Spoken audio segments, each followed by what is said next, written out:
Hi, I'm Meta Spencer. Today we have a conversation coming up about migration.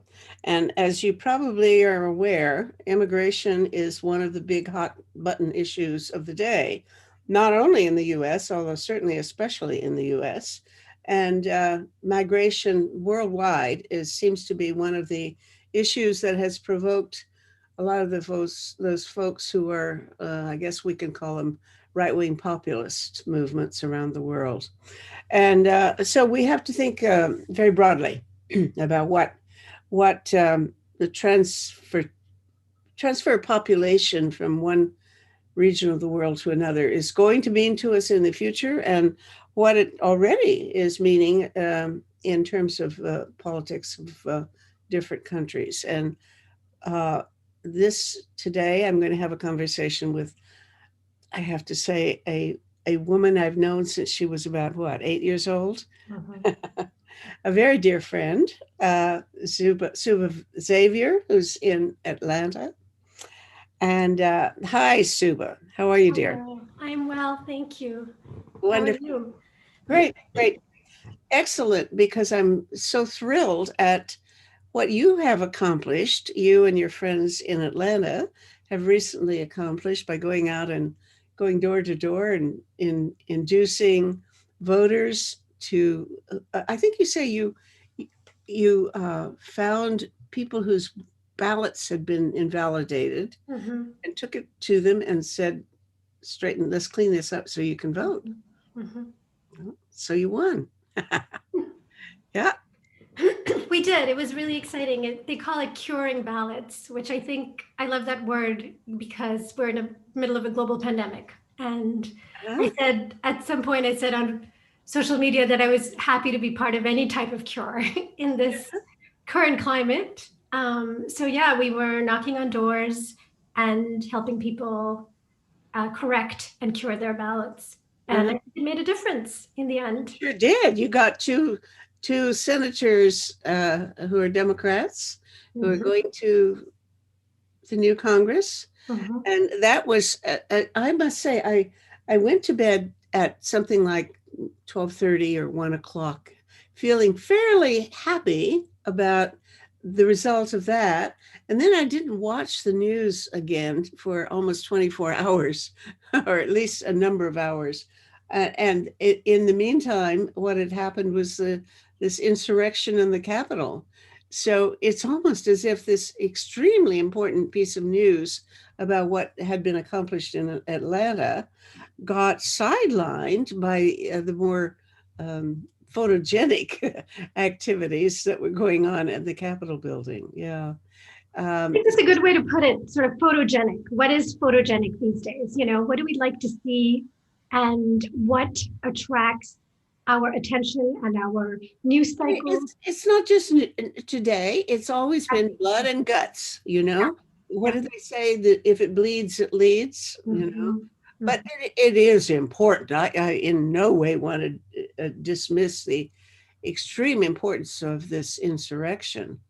But what you did is also really commendable, you And folks. I think it's important to make the connection between the two. I do think that many people on both sides knew Georgia was going blue. All the signs were pointing towards it. The numbers were pointing towards it. The polls were pointing towards it. Everyone on the ground knew we had enough registered Democratic voters to win this election and this runoff. And I cannot we cannot underestimate the importance of that news and the impact of that news on the people who decided that insurrection was the way to go.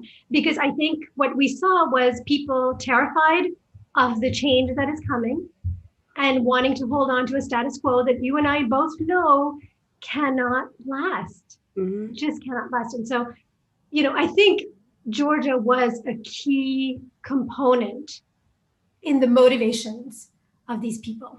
I Well, really do think that they do you were think it will unaffected. stick? Because some of the pundits that I was watching said, "Well, it's a wonderful fluke, but Georgia is still a red state and hasn't changed." Now I don't know what that means, except that they obviously don't believe that in the future it will necessarily predict further move toward the And left. honestly, I think they're wrong.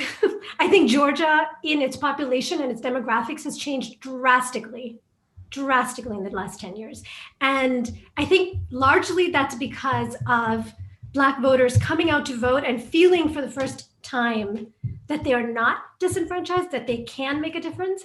But most importantly, I think it's. I think you're touching something that bangs on your mic. Oh, I don't know whether you're, I don't know what you're doing, but there's a sound. Anyway, I can. But I do think it's, there's huge immigrant populations that have moved to the Atlanta area and the surrounding areas. And let's face it, that the election was won because of the Atlanta counties and the counties surrounding us. It was not won in those other counties all around. Atlanta is hugely populated and we made the difference. And that population is not going anywhere. So at best, I would say it's a purple state, but I am actually confident because of the effort of people like Stacey Abrams and Tamika Atkins and others who've been kind of grassroots, just working nonstop for the last 10 years. I think they have actually changed the state to blue. I really do believe we're more than purple. But, for the pundit's sake, I will say, okay, maybe we're purple then, but we're certainly no longer red. I think they got that wrong. Okay, well, okay. And another factor has to do with, you've already pointed to the rural-urban differential.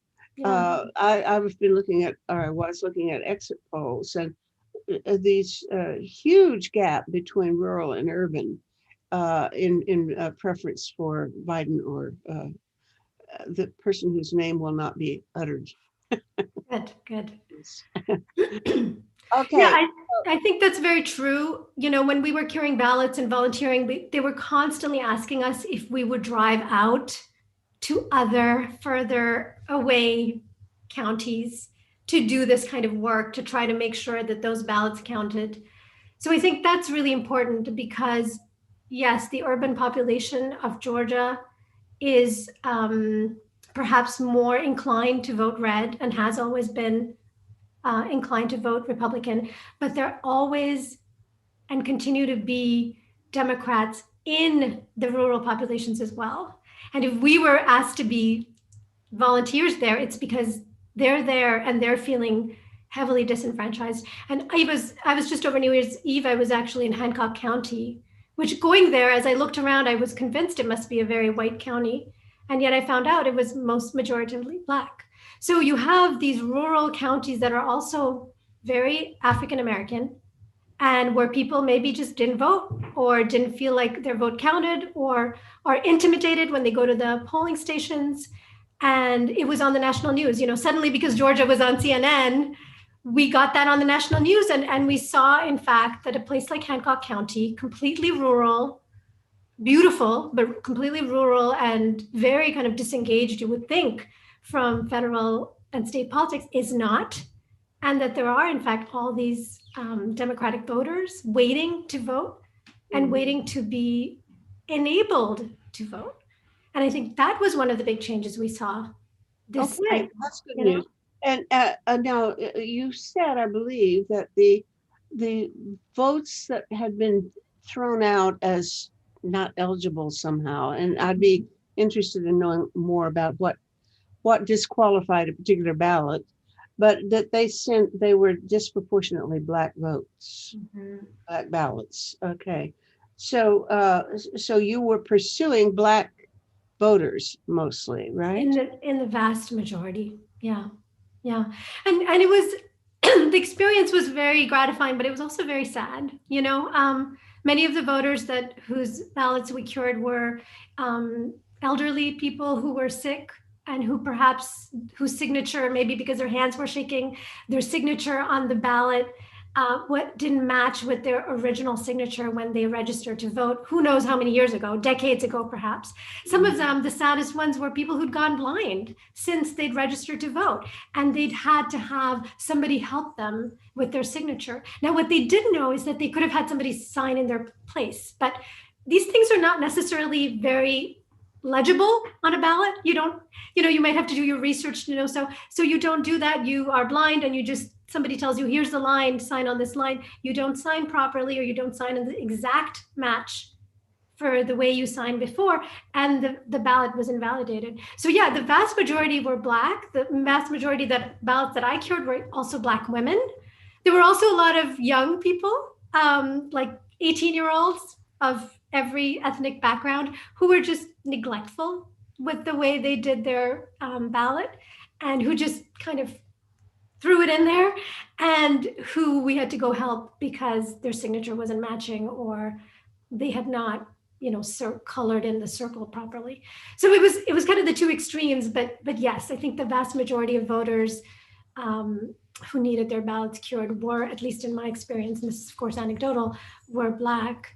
And I will also say that when they saw me at the door versus my husband at the door, who is white skinned, and when they saw me, they would open the door. But whenever we would go together, they wouldn't open the door. So we figured out that he needed to stay in the car and I needed to go to the door. And I would sometimes take one of my kids and they would, open the door. They were so again, that also shows you something about just fear and trust, and the sense that these are voters that have been disenfranchised their entire lives and they don't know who to believe anymore.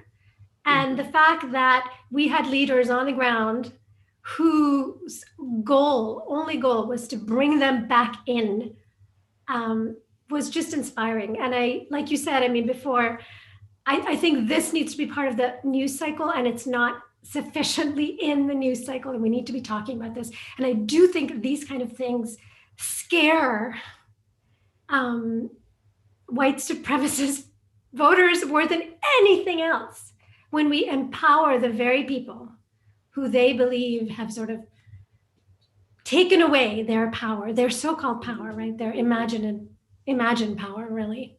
Have you run into hostility from, say, neighbors who didn't like what you were doing? Absolutely. Absolutely. I'm very careful. I live kind of in a suburb in Georgia and in Atlanta, and I'm very careful. I didn't leave my house for 5 days after the election, not even to walk my dog. I didn't feel safe. I didn't feel safe after Biden's election. I didn't feel safe because of the way people look at me, and the way I get kind of stared down. And there's you say brown skin. Well, is it that, or is it that they saw you with a Biden sign or something, and they and realized what you were doing and didn't like it? Well, we have Biden and Warnock and Ossoff signs in our yard. We have more importantly, we have Kamala Harris signs in our yard. We have so yes, I think it's all of that. I think yes, we had huge curing. When you cure ballots, you have all this paperwork that is very clearly Democrat. So yeah, I was very careful. I'm just aware. I do get stares. I get racist slurs, at least regularly, I would say. I think we live in a time and a state that is more openly racist, and when people who are racist were kind of given permission. Right? Mm-hmm. This is why I think he who we shall not name is profoundly responsible, because he has really emboldened people to do and say things that ordinarily they never would. There's a part of me that thinks, well, I would rather them out themselves than not, because in some ways when they out themselves, it's not only I who see it, but others see it around me as well. And that's important, right? There's so much racism that is kind of hidden behind closed doors that we see, for example, in the academy all the time, right? All the ways in which racism is something we experience, and yet we don't show it, we don't speak it out loud. So there is, to me, a part of the way in which this particular administration has emboldened people to speak their prejudice out loud. Part of me has been relieved by that, because at least it's for all ears to hear and all eyes to see, and not only targeted this very kind of pointed, careful way at people like me or look like me. So I do, I am an optimist. I really am. And an optimist means that I see all this as leading to some greater good. You Mhm. know, I sort of think that even this kind of insurrection is I like the fact that we all got to see it, because otherwise it's often people like me who see it. But here it was the whole world. They all got to glance on it for, I don't know how long it went on because I didn't watch it. But the other, they watched it, and I think it's great that they watched it. I think that is exactly what you need. Watch it and realize that this is what goes on in this country every single day. Yeah, well, I don't know whether to say it's a blessing to me, but because I never see it, I would never. And when, I think your mother said that, yes, she encounters it. And I was startled, that was a Yeah, number of years ago. yeah, Racism here in Toronto, what happens? I don't see it. yeah, And I'm always astonished yeah. when it occurs. Yeah. And by the way, you said you take one of your two children to the door of a Black family, and they'll let you in. I take both of them. I take both of them. Yes. I think, but if they were blonde, would it make any difference? I don't know. That's a good point. I mean, I think children are less intimidating no matter what.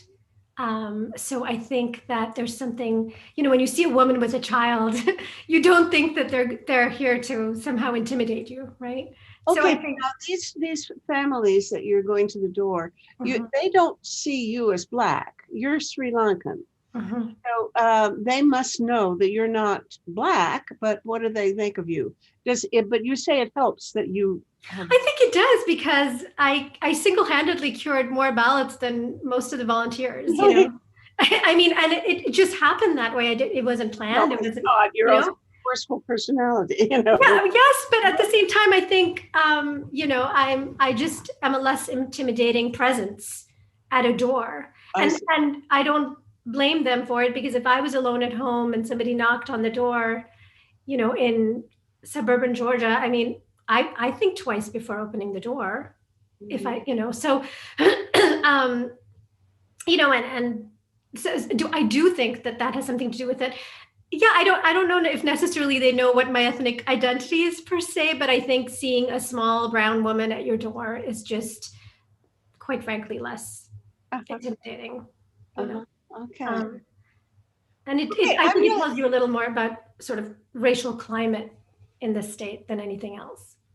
okay. Let's talk more generally about that, because part of the explanation you've already given is that lots of migrants are coming into Georgia, Mhm. and I understand that there's a significant change in the enough of a change in the demographics of the whole state to really make a difference. So who are these migrants? Where are they coming from? And what do they have in common? Or are they similar enough to even say they have anything in common? Politically, what can we Mhm. say about the migrants around your part of the world? And maybe not. I know you also lived in Miami before you moved to Atlanta. I should have introduced you properly by saying that you teach French and Francophone studies and migrant studies at Emory University in Atlanta, which is an excellent university and populated by excellent professors such as yourself. And I'm very proud of you. So Thank you. how you can even, if you want to say what's different about Miami and Atlanta as you move from one Mhm. to the other. Yeah. Well, I mean, yes, I think what we are witnessing in this country is the growing political presence of immigrant populations. And I think that's really important to frame that way. That immigrant populations, this is a country of immigrants. You hear that being said all the time. And Canada is a country of immigrants as well.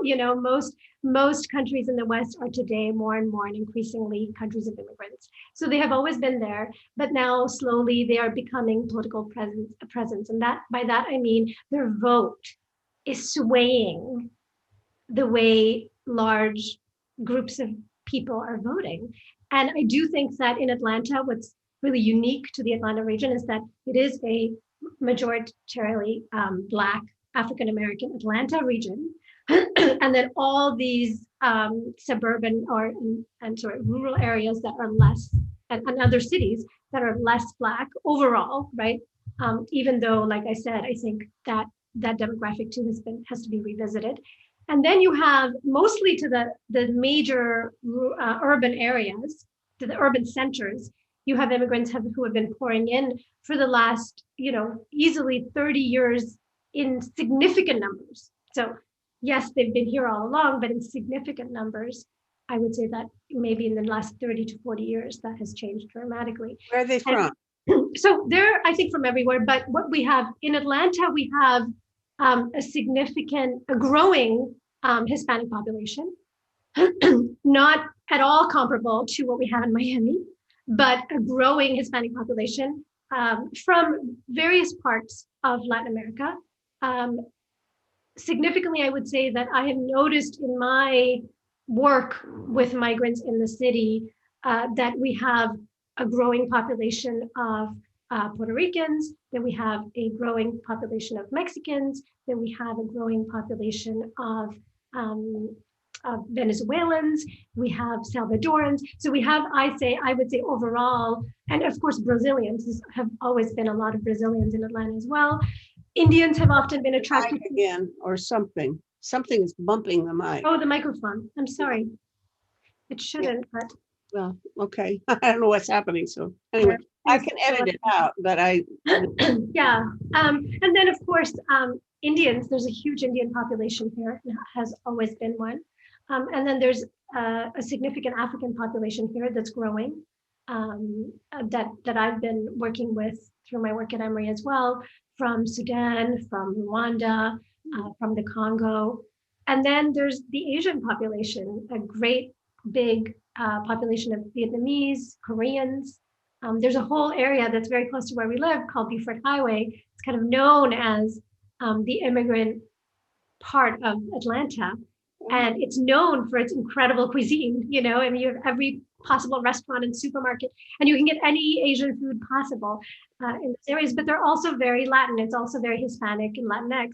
And that too is these are populations that have been very important and growing in the Atlanta area. So I think it's incredible in that you have this diversity of populations. What they have in common, well, everything and nothing, right? I mean, like all of us, what they have in common is that they're relatively newcomers, that they have all the issues that immigrants face from one generation to the other, this dramatic difference in the way they are integrated into life from one generation to the other. I'm, obviously one of those cases in point.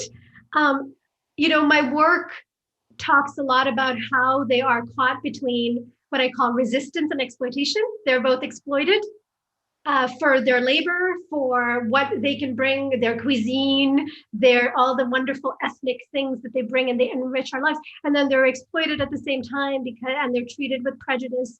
And so they're always kind of resisting and at the same time looking to integrate. And in some ways they're accused of selling out because some of them integrate so much. And they're accused of betrayal because they leave behind cultural, language. They leave behind cultural practices. Sometimes they leave behind religion, and these things are often deemed unforgivable. This is what the literature taught. I mean, I'm a professor of literature and film. This is what the art introduce you that way too. I didn't properly say that your research has to do with the literary production of people into Francophone countries from elsewhere, from non-Francophone countries. Absolutely. All of them are migrants, and you're dealing with migrant literature. Yes. In fact, I think the title of your book refers to the word migrant, doesn't it? Yes, it's the migrant text, making and marketing a global French literature. And so, it's really about how this literature, and their cultural production gives us real insight into the ways in which they inhabit the spaces and all the spaces, right? The political spaces, but also the cultural spaces and the economic spaces. And I think what they have in common is the way in which they're constantly negotiating different cultures, different languages, different expectations, and different politics.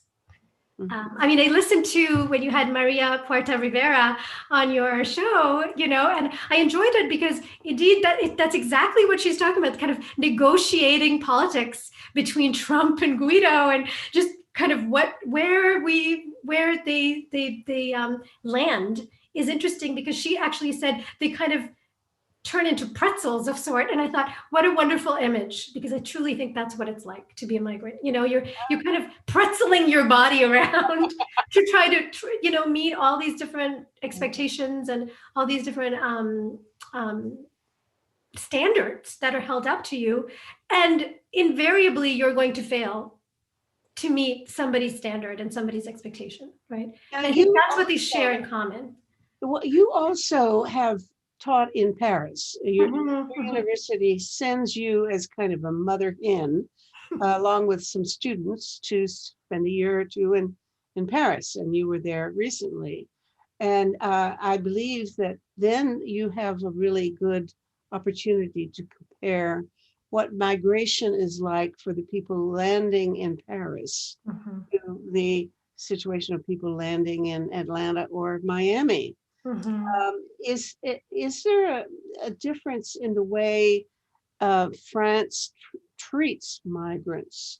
They've certainly had some disturbing riots and just events, protest movements of I guess mostly North African immigrants to France in the past years. I'm not sure that I've heard of any in the last 2 or 3 years.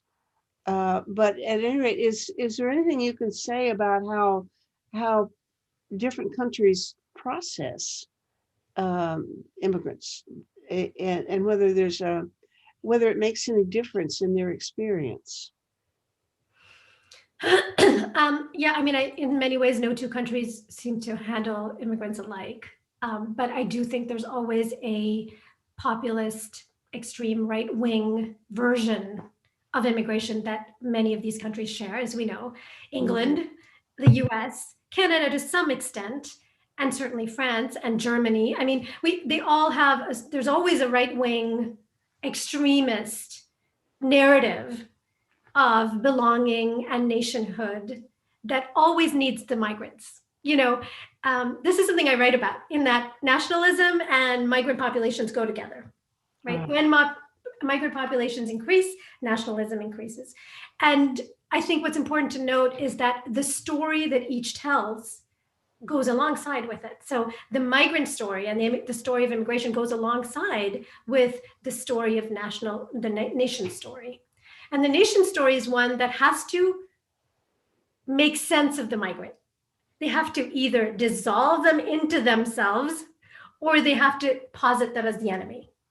And as you see today, that is often how it works. So that framework, that, if I can call it a narrative framework, is true, I think, across the board.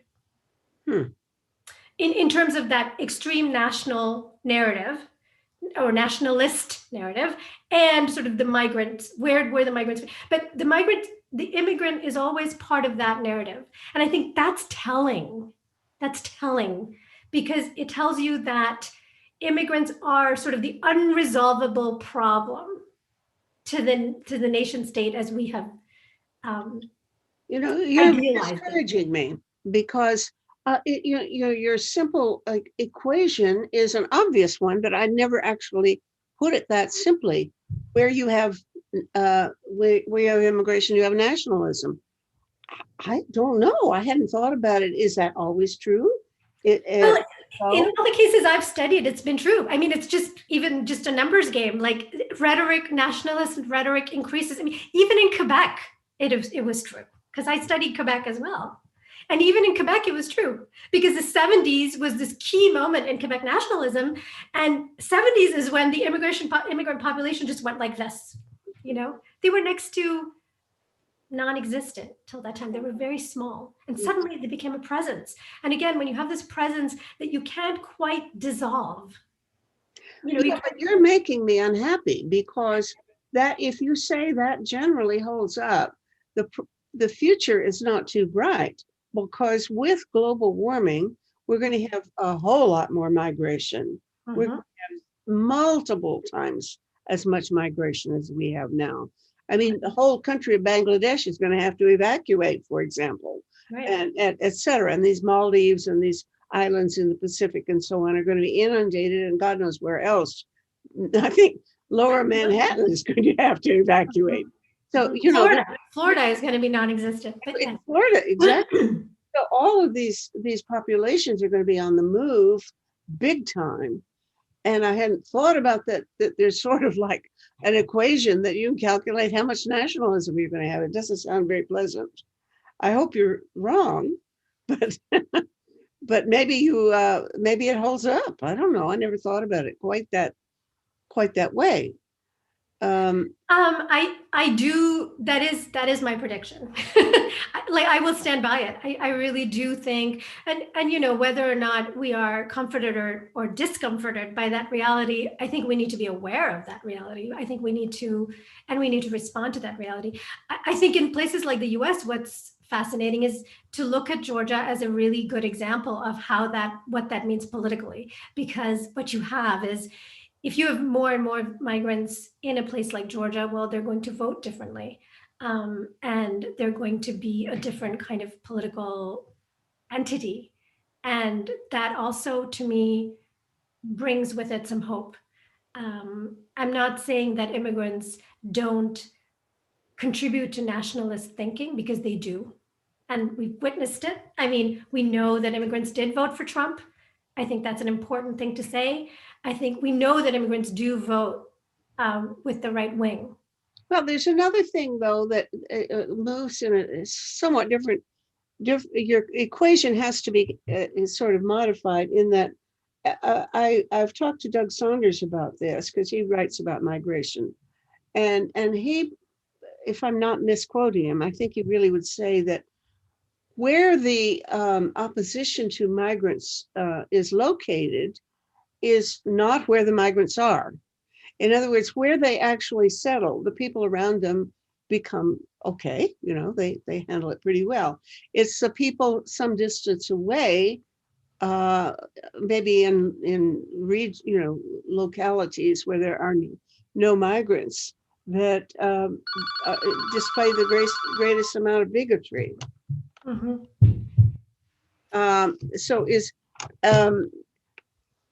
So maybe as more migrants come, they have a better chance of winning the narrative. I mean, their narrative has a better prospect.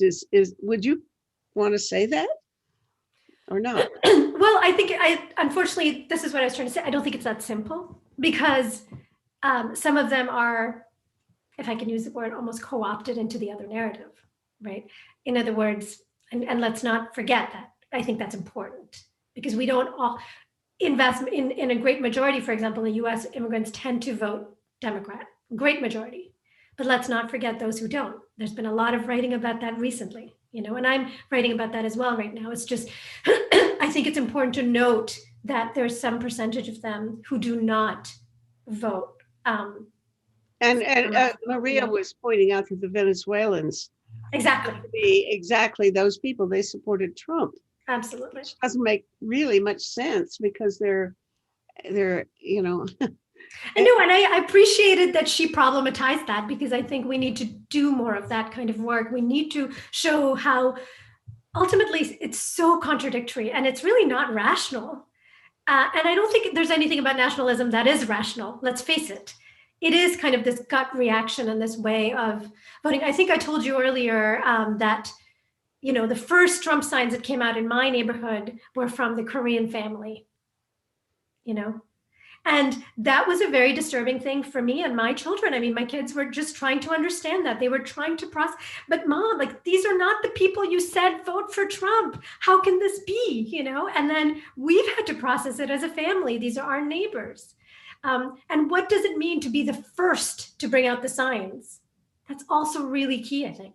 They're saying this is where we stand. And Uh, what are they saying in that this is where we stand? You may see a Korean American coming out of my door, but this is who we are. That I think is really important. And that population is not going to go away. And the Republicans, if they're smart, will actually capitalize on those populations. And they right now, we know, are Cuban, we know they're Venezuelan. There's certain percentage of right-wing voters among all the immigrant groups, and I think they are important, and we need to understand that as long as that tendency is there among immigrant populations, the narrative will never be one narrative, right? There will be many different stories that are being told. And I'm interested in stories, as you know, because I write about stories. So I'm interested in their story as well. And this is why I've been doing some work on this right now. I'm interested in the story that they tell of themselves, because they have to make it somehow make sense. are you doing it systematically? Trying to compare migrants that tilt left to migrants who tilt right, or are you what Well, is? as you know, I'm not a sociologist, and I have sociologist friends who are doing that work. So I'm drawing on their work simply. They're doing the data analysis. I'm doing the kind of literary analysis of stories and texts. And the texts to me are really very interesting because I like to read between the lines of text and see kind of what is the story you tell and what is the story you cannot tell or you refuse to tell. And the story you refuse to tell is just as interesting as the story you tell. So the story you tell might be that, look at me, I'm Korean American, I've come here, I've done well, look at my beautiful house, look at all the houses that I rent to other people, look at my business, look at my small business, and so on and so forth. But in the putting up of the sign, what are you also saying? You're saying, I've gotten this certain status, and this status allows me to vote in my interest. And my interest are my taxes, and I do not want to pay these taxes. And my interest is private schools, because that's where my children go. They go to the best Atlanta private schools. I mean, this is what you're saying. You're saying, I've gone to a point where I don't have to worry about other people. I get to just worry about myself. And that, I think, is the message. That's how I interpret the message. Okay, you actually have the makings of a very fine politician, a very dynamic politician. I don't know whether you have aspirations along those lines, but I kind of would like to. Who knows?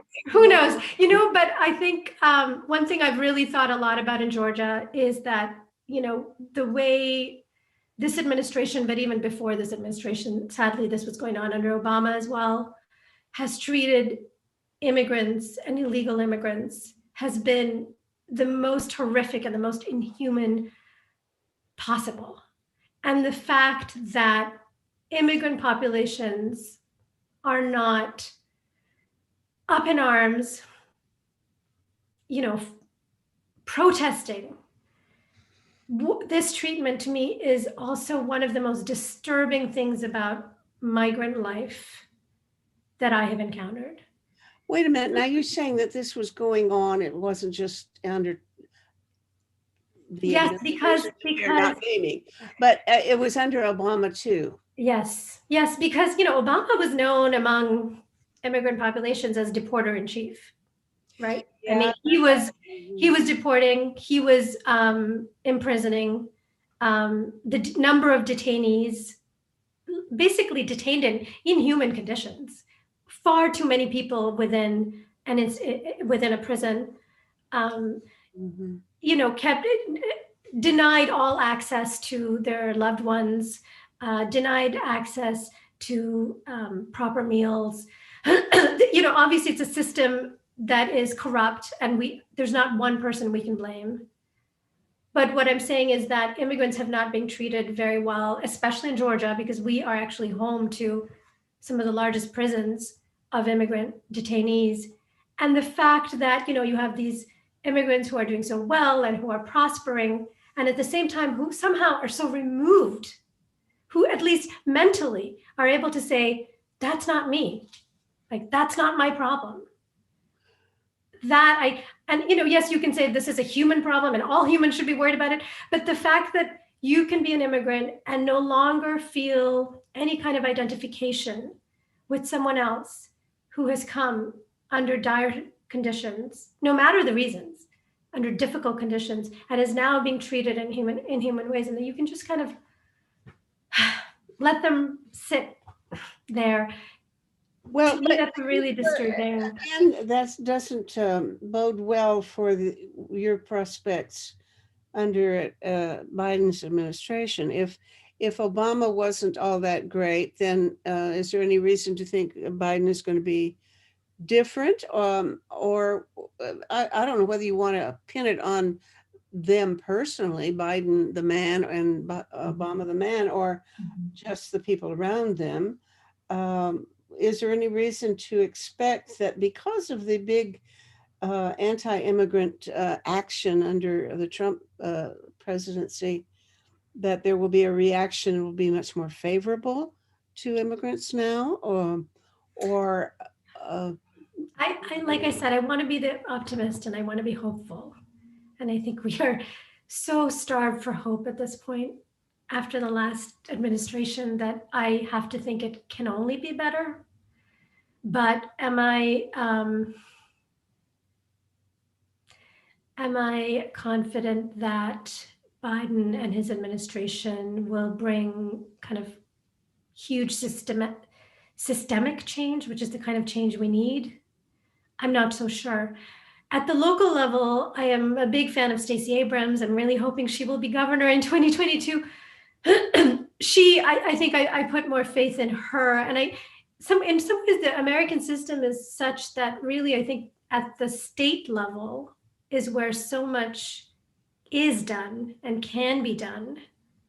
And certainly in terms of our prisons in Georgia, I would think that somebody like Stacey Abrams would attend to the human rights crisis we're in ways that I'm not sure Biden would, hmm, you know. hmm. Um, and I'm sensitive to Obama's the ways in which he was blocked, right, left, and center every time he tried to make any kind of change. And I'm sure Biden will be too, even with our recent Georgia victories. Everything will be a challenge for him. Mhm. Yeah. Any sweeping change will be, I think, blocked by. Yeah. Yeah. Well, let's hope that the scandal, the last few days will change the dynamics in a significant way too, because I think the Republicans are fragmenting. Mhm. We're going to They're have, all jumping ship right now. well, yeah, enough of them to make a difference. Mhm. How many of them, what fraction? I think it'll be very interesting. I think within the next few days, we'll have a pretty good idea of how many people are going to go down with the ship. And we Yes. hope it goes down. Mhm. Yeah. Mhm. Okay. Look, Yeah. this is I should move on. We both have a full day ahead of us. And I Mhm. just want to say how delightful it is to talk to you and Thank you. how It's a grateful I delight to am. talk to you, and I'm very grateful to you too. I mean, I want to also put this out there into the ethosphere that you were one of the people who welcomed my family as immigrants and as refugees. And I know you've done this for lots of people. We are just one among so many you've helped. But that, I was thinking to myself before meeting you today, that I think you were my first real Canadian white adult who I knew. Oh, And I think that's huge when you think about childhood and the kind of impact people make on you and how they shape who you are and they shape your dreams and they shape your ambitions. And I think, I was thinking to myself, like, I became an academic and really there are no academics in my family, but Meta is an academic, and who knows? I mean, maybe you were my inspiration. I never really thought about it that way, but it occurred to me today. well, I really would love to take credit for you. Good. I'll claim all the credit. It's wonderful, and I'm just really happy for you and for your family, because you introduced me to your children a few minutes ago, Mhm. before we started recording this, Mhm. and hope to see more of them. And Charlie. Okay, For sure. thanks. All Bless right. you, dear. Okay, Sure. you take care. Bye. Bye. How do I cut?